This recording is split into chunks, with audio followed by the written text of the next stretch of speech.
Hello friends, আশা করি আপনারা সবাই ভালো আছেন। আমার নমস্কার জানিয়ে আমার ভিডিও শুরু করছি। আজকে আমি আপনাদেরকে একটা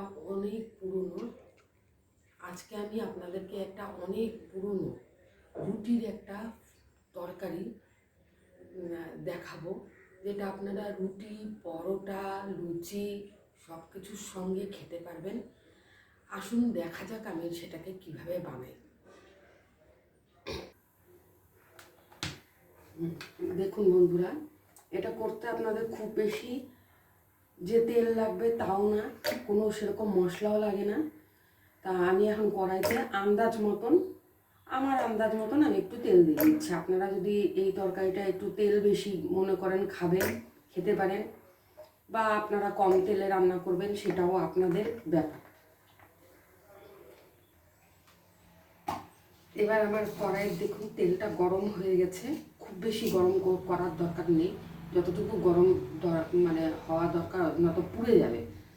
এবার আমি দেখুন এর মধ্যে এতটুকু, ঠিক এইটুকু 5 ফোড়ন দিয়ে দিচ্ছি।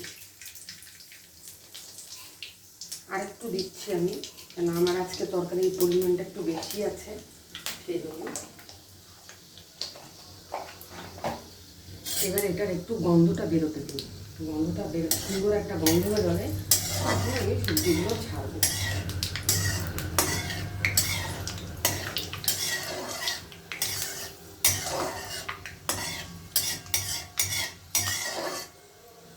এবার বন্ধুরা, আমার এটার মধ্যে গন্ধ বেরিয়ে গেছে।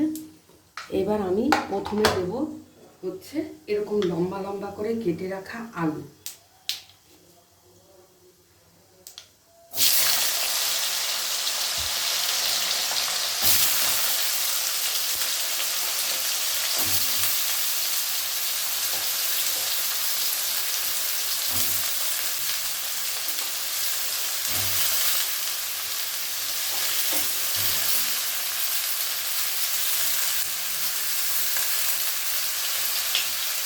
এবার আপনাদের একটা কথা বলে দিই, এই তরকারিটা আপনারা গরমের দিনে শুধু আলু দিয়েও তৈরি করতে পারেন। আলু, পটল, যারা পেঁয়াজ রসুন খান তারা পেঁয়াজ রসুন দিয়েও তৈরি করতে পারেন।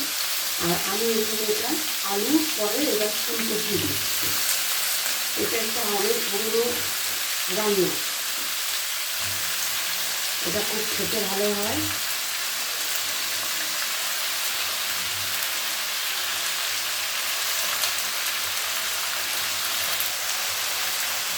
এবার আমি শেষে এই কিছু কাঁচা লঙ্কা দিলাম। আমি 7-8টা কাঁচা লঙ্কা দিয়েছি। ঝালটা আপনারা আপনাদের পরিমাণ মতন খাবেন। আর দিচ্ছি অল্প কিছু মটরশুঁটি দিয়ে। এবার আমি এর মধ্যে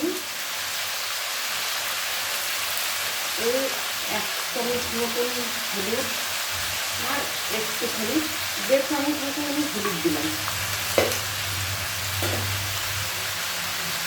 দিয়ে ঝালটা আপনারা আপনাদের মতন নেবেন। এই দেখুন আমি এখানে আমার আন্দাজ মতন, আমি যতটুকু ঝাল লাগবে সেইটুকু আমি লঙ্কার গুঁড়ো দিলাম। আমি হাতটা দিয়ে দিলাম। কী করবো এবার?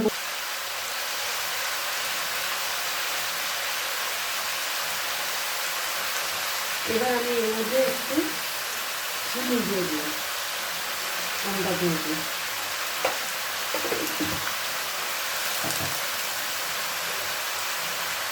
এবার এর মধ্যে আমি একটুখানি লবণ দেবো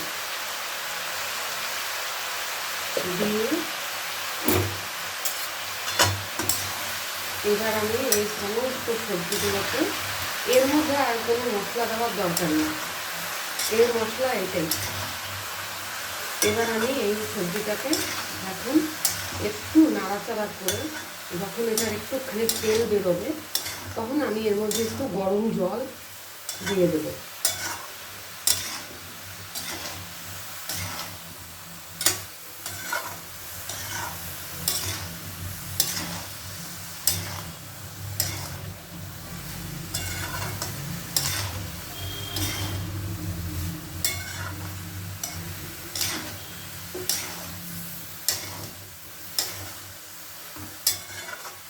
দেখুন আমি এটাকে নাড়াচাড়া করে দিলাম।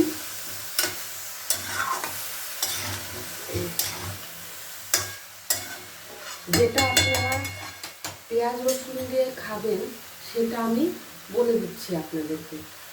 পেঁয়াজ দিয়ে যারা খাবেন তারা পেঁয়াজটা একটু মোটা মোটা করে কেটে নেবেন, আলুর সাথে পেঁয়াজটাকে ছেড়ে দেবেন, আর তার আগে 5 ফোড়নের মধ্যে 4-5টা রসুন একটু থেতো করে সোমবারে দিয়ে দেবেন, দিয়ে আলু পেঁয়াজটা ছেড়ে এই পদ্ধতিতে রান্না করবেন।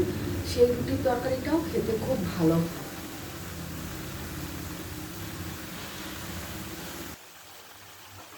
দেখুন আমি এটা মিনিট 5 ধরে এই তরকারিটাকে কষিয়ে নিয়েছি, যেহেতু এখন ফুলকপিটা খুব নরম, তো বেশি কষালে পরে ফুলকপি ভেঙে যেতে পারে, সেই জন্য এখন এটা কষানো হয়ে গেছে। এবার এর মধ্যে আমি একটুখানি গরম জল ঢেলে দিলাম।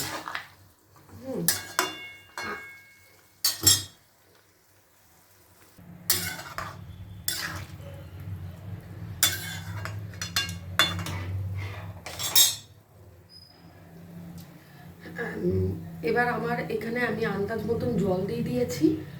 এইবার এই সবজিটাকে একটু ঢাকা দিয়ে রাখতে হবে কিছুক্ষণ, যাতে সেদ্ধ হয়ে যায়, আর এটা একদম শুকনো হবে তরকারিটা। হ্যাঁ, 10 মিনিট পরে আমি আপনাদের দেখাচ্ছি এটা কেমন হচ্ছে। হ্যালো বন্ধুরা, এই যে দেখুন তরকারিটা যখন হয়ে আসবে, তরকারিটা হয়েই গেছে, এখন আমি শুধু একটু টানাচ্ছি, এটা এইরকম হয়ে যাবে দেখতে, এটা এইরকম শুকনো হবে। এবং এটা আপনারা রুটি, পরোটা, লুচি, নান, যে কোনো জিনিসের সঙ্গে, যে কোনো নিরামিষের দিন হোক বা এমনি হোক, আপনারা এটা খেতে পারেন। দেখুন তরকারিটা কেমন হয়েছে, কেমন শুকনো হয়ে গেছে। এটাকে এরকমই শুকনো করে আপনাদেরকে খেতে হবে, এটা ঝোল রাখলে কিন্তু ভালো লাগবে না। আশা করি আমার এই ভিডিওটি আপনাদের ভালো লাগলো। একবার বাড়িতে বানিয়ে এটাকে খাবেন, খেয়ে আমাকে জানাবেন। আমার এই ভিডিওতে ভালো লাগলে লাইক করবেন, শেয়ার করবেন এবং আমার চ্যানেলটি সাবস্ক্রাইব করবেন। নমস্কার।